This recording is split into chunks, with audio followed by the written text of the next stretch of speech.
humanitarian crisis created by Joe Biden. Thank you. We have a border crisis, we have a fentanyl crisis, and we have a humanitarian crisis, and that includes the people who are being victimized by the drug cartels coming across the border. If the Biden administration had tried to make this a crisis, they couldn't have done a better job than they've done. Just look at what the people around the world have been told about immigration in the United States.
Spirit. We now return you to your regularly scheduled televise. He is moved. He is now.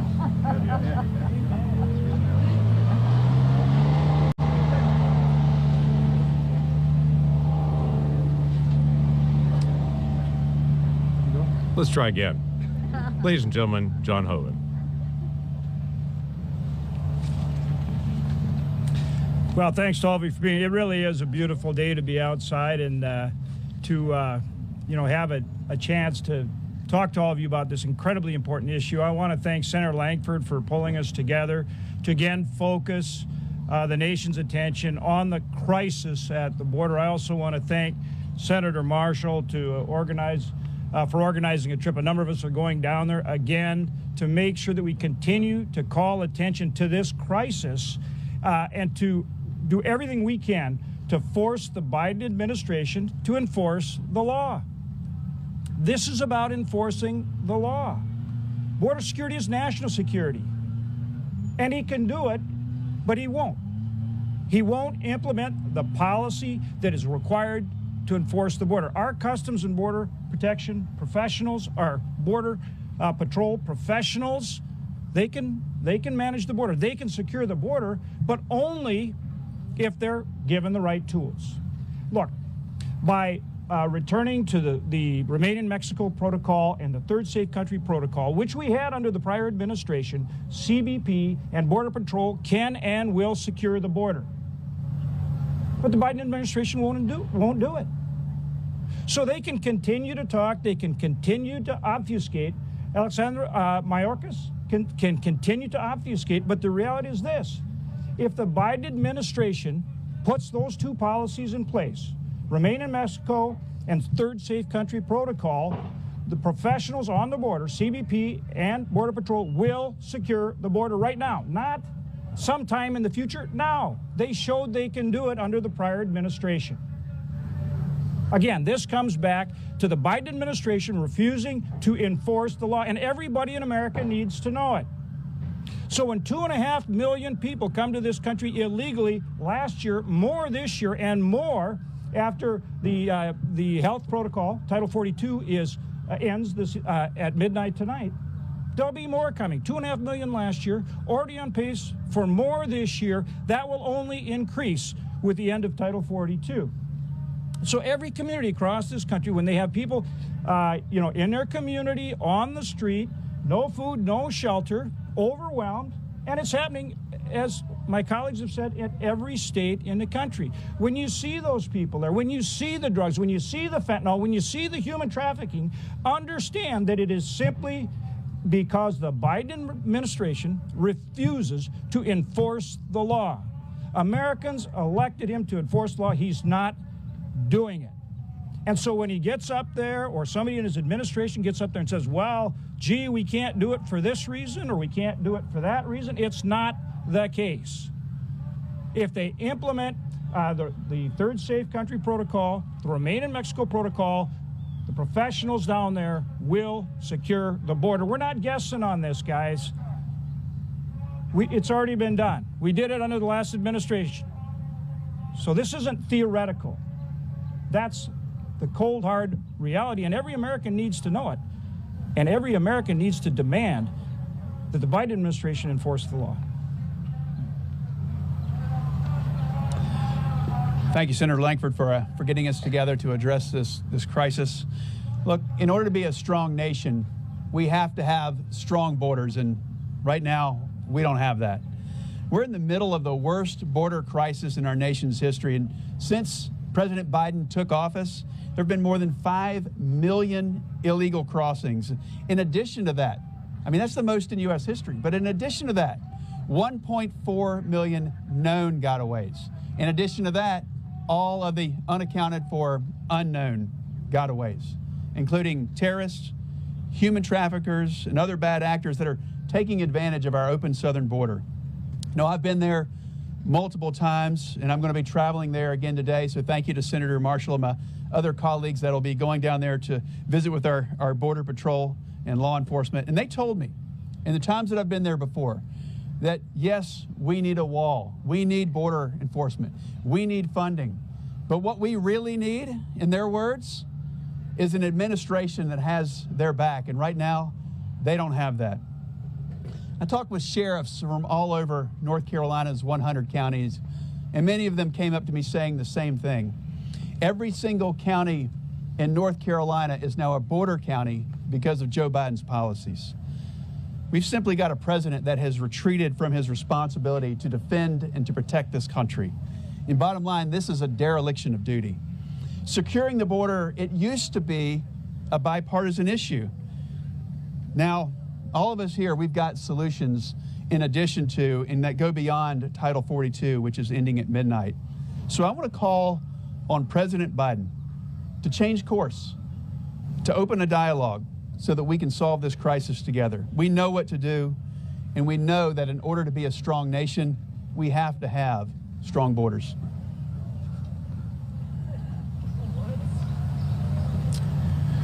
Senator Lankford, thank you for organizing this today. I appreciate it very much. And I want to welcome all of you to the next chapter in the horror story that is Joe Biden's America. Joe Biden has decided that it's best to cede control completely of our southern border to cartels, multi-billion-dollar criminal organizations that work in partnership with the Chinese Communist Party to flood fentanyl into our country, to kill our youth. In fact, the #1 killer of young Americans today between 18 and 45 years of age is overdose. Most of it fentanyl coming across that southern border. This is the next chapter in Joe Biden's America. The national security crisis that he has created here in America is, as my colleagues have said, like nothing we've ever seen before, but it goes beyond our borders. I met with the president of Guatemala. He told me that he would like to tell me what the root cause of the problem is in his country. He said he's lost all control of his southern border because there are now caravans of people moving through his country. He has no idea who they are.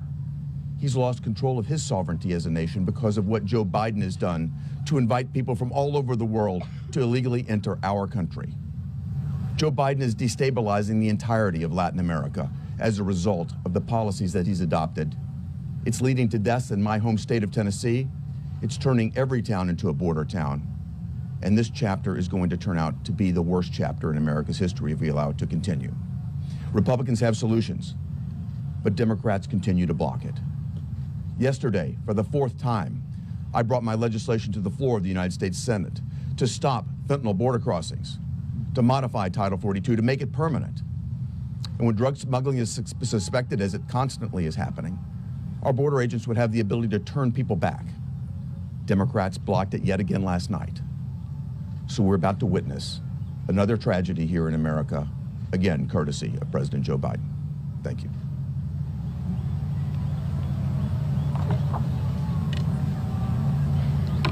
President Biden's mismanagement at the border, he's created a preventable catastrophe.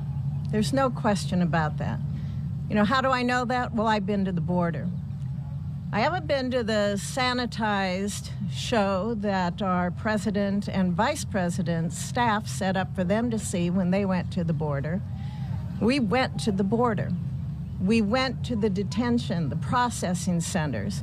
We went to a stash house. We talked with Border Patrol. We saw the border, what was really happening at the border.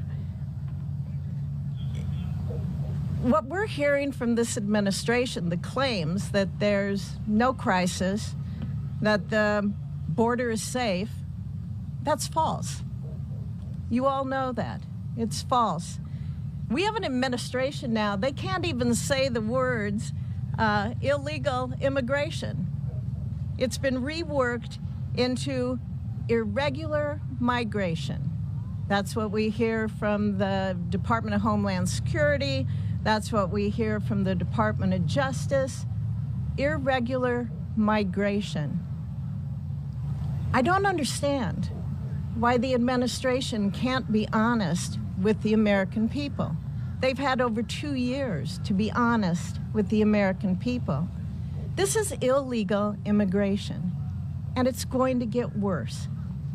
This is chaos at the border, and it is going to get worse. And we have an administration that doesn't even have the backbone to stand up and tell the American people what is headed our way after midnight tonight. We've seen a record 5 million people, 5 million illegal crossings at the southern border under President Biden. There have been another 1.4 million known gotaways under President Biden. We have 85,000 unaccompanied children. They crossed the border and now they're missing. That is a crisis. That is chaos. That is not irregular migration. We need to step up, secure our border. It was secure when this president came into office, and now we have total chaos.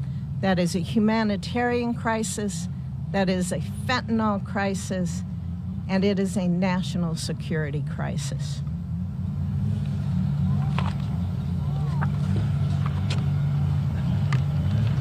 I want to thank Senator Lankford for hosting this press conference. I'm going to build on Deb Fisher's comments. The biggest falsehood being peddled in Washington, D.C. right now into the American people is that our border is secure. Day after day, we hear senior Biden administration officials repeating that the border is secure. Over the past few years, there have been a lot of our Democratic colleagues referencing and talking about the, quote, big lie. The big lie of 2023 is that the border is secure. The president knows it. Secretary Mayorkas knows it. I think you guys in the media know it. Certainly our Border Patrol agents know it. And most importantly, the American people know it. You've heard a lot of numbers and statistics today at this press conference. One that Senator Hagerty just mentioned, largely driven by the fentanyl crisis because of our open southern border. Overdoses are now the leading cause of death for Americans aged 18 to 45. In 2021, drug overdose deaths in Alaska increased by the largest percentage of any other state, demonstrating that even the Americans that I have the privilege of representing, thousands of miles from Biden's open borders, are still paying a dear price for this fiasco. The border is not secure, and everybody knows it, including the cartels. Today, Biden's open border will move from crisis to catastrophe, and tens of thousands of law-abiding American citizens from border states to the great state of Alaska will continue to pay dearly for this president's remarkable dereliction of duty when it comes to securing our border.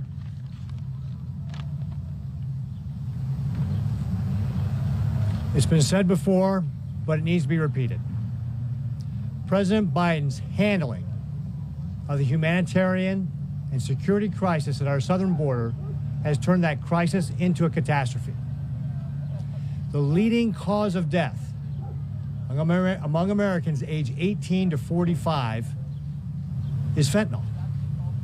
Over 70,000 people in 2021 died of fentanyl. Over 100,000 of drug overdose. Fentanyl precursors are produced in China, shipped to Mexico, turned into fentanyl in illegal cartel labs, and then shipped here. In my home state of Nebraska, in 2019, law enforcement confiscated 46 fentanyl pills. Just 3 years later, that number was over 151,000. And one of those pills took the life of Taryn Lee Griffith, a single mom of two in Lincoln, Nebraska.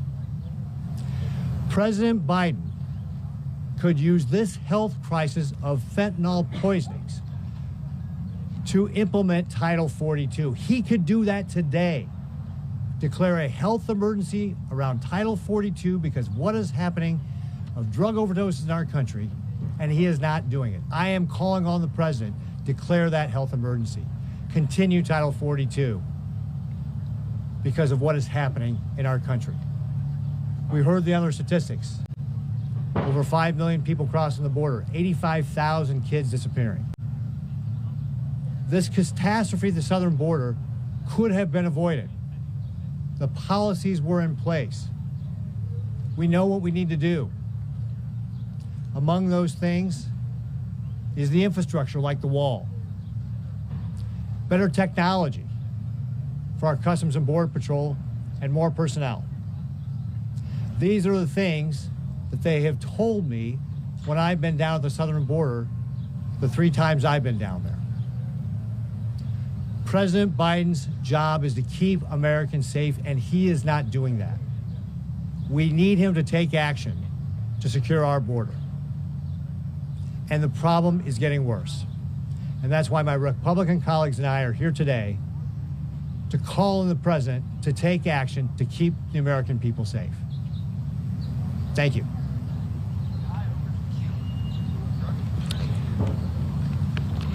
I want to start by thanking Senator Lankford. Thank you for putting this together and for your continued leadership on this important issue.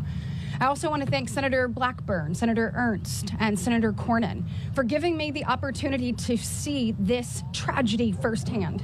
So I went to the border 3 times so far in my tenure in the United States Senate. I want to put that in perspective for you. So I went 3 times in 2 months, whereas Joe Biden has only been 3 hours in 2 years. And when we went, we asked for the real, unvarnished truth. And what I am here to tell you is that we have a humanitarian and a national security crisis at our border every single day. As a mom, it was gut-wrenching to watch women pregnant attempt to cross the border with multiple tiny children behind them. To look into the eyes of our CBP agents who said, look, I pulled a woman from this very river last week who was pregnant with twins. She drowned.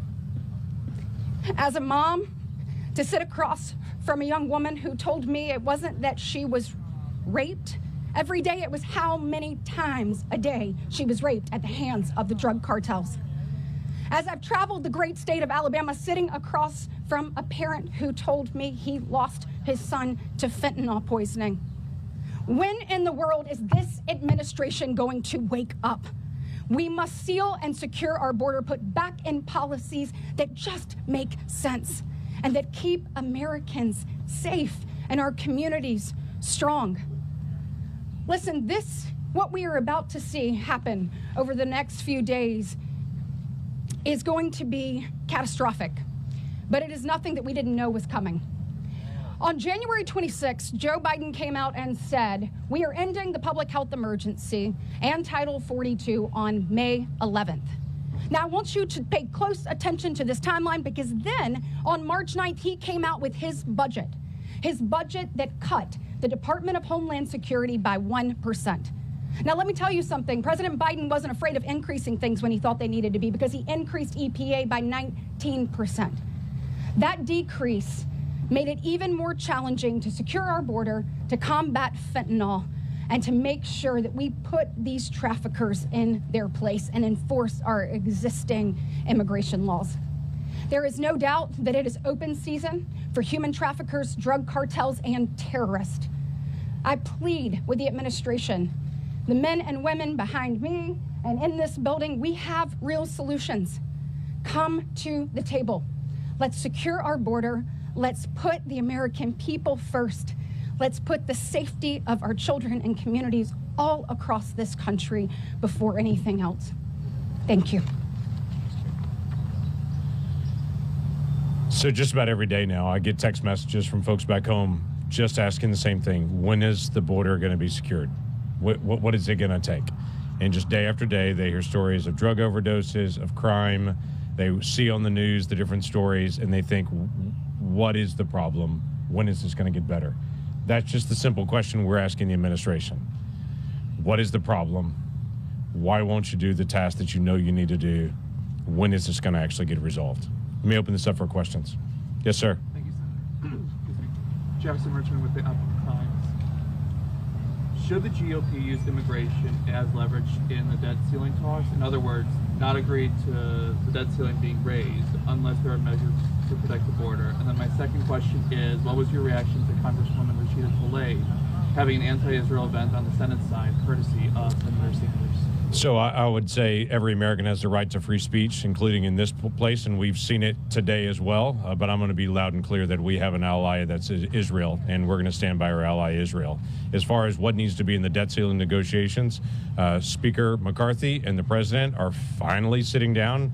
It took the president 98 days to be able to even sit down and discuss the debt ceiling issues. So at this point, they're finally sitting down to be able to talk, and I'll allow the speaker to be able to have the negotiation. By the way, which is the exact same situation that happened under President Trump when it was Speaker Pelosi sitting down with President Trump having to be able to negotiate the issues. So nothing radical about this, but I'll let Speaker McCarthy actually drive what needs to be in that piece. But we do need to solve the immigration, and today the House of Representatives is actually voting on an immigration package. Yes, sir. The House has a border bill they're voting on today, more than likely. Y'all read it? Are y'all supportive of it? So I've looked over the proposals of their package. Obviously, they've got to finish up, see if they have other amendments and things on it, but the House is acting on this, as they have on energy policy and permitting, as they have on the debt ceiling. The Senate so far has not taken up any of those. Senator Schumer has been unwilling to be able to take up, even to debate those. It is our hope and our prayer and our intention to be able to force the issue on this. We all see the problem at the border. We've got to be able to have a solution. Now, the Senate and the House don't always agree on everything. I don't know if you've noticed. We do have disagreements at times.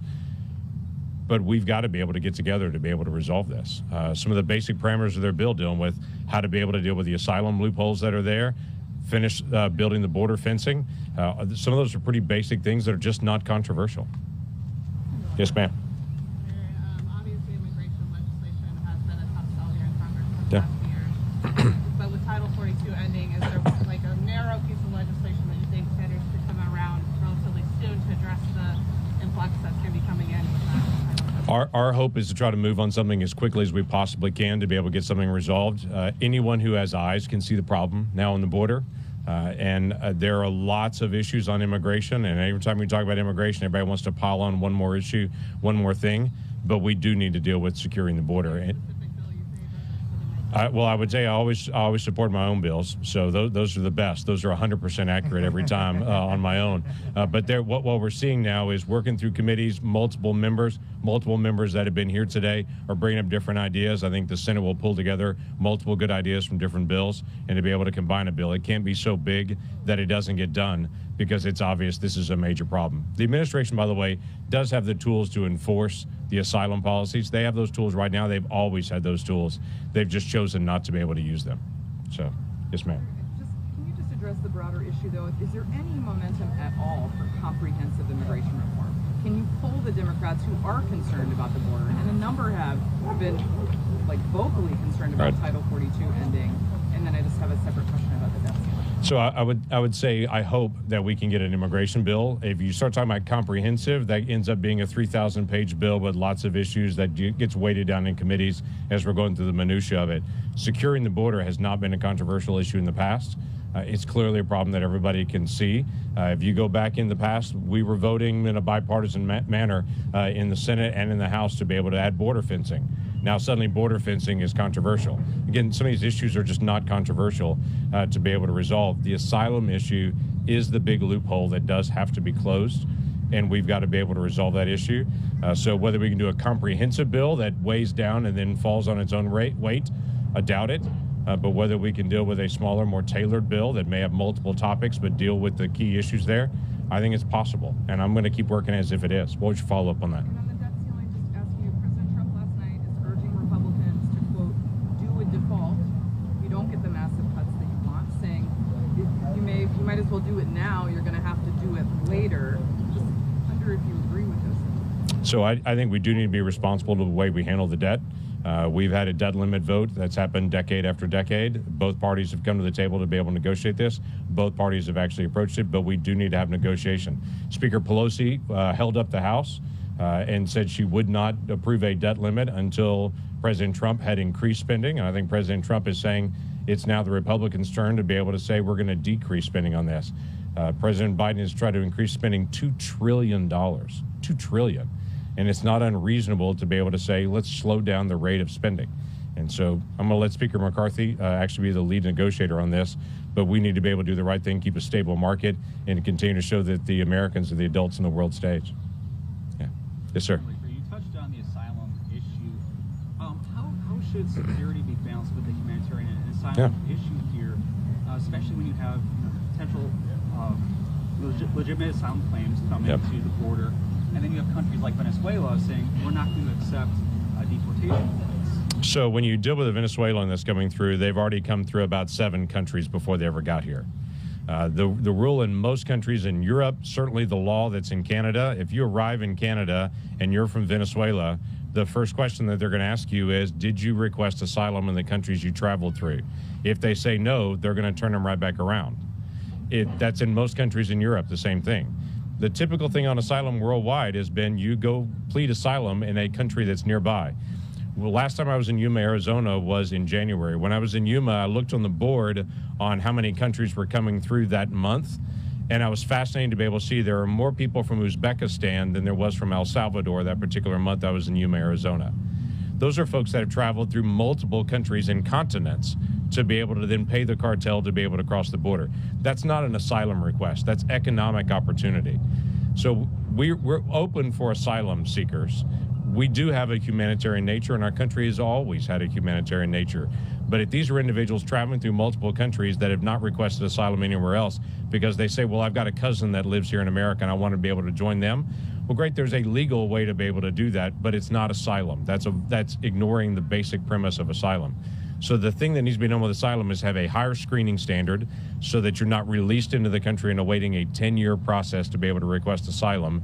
That ignores the legitimate asylum seekers. They don't get their day in court because so many people that are avoiding the process are skipping through the process.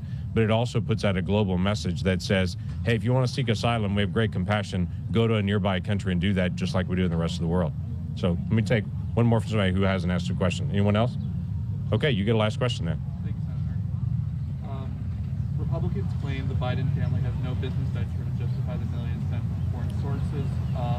What is your reaction? And then going off women's question about the town hall, what was your reaction to the entire Trump town hall? So second one I can't answer because I actually met with a whole bunch of constituents last night and didn't see all of it.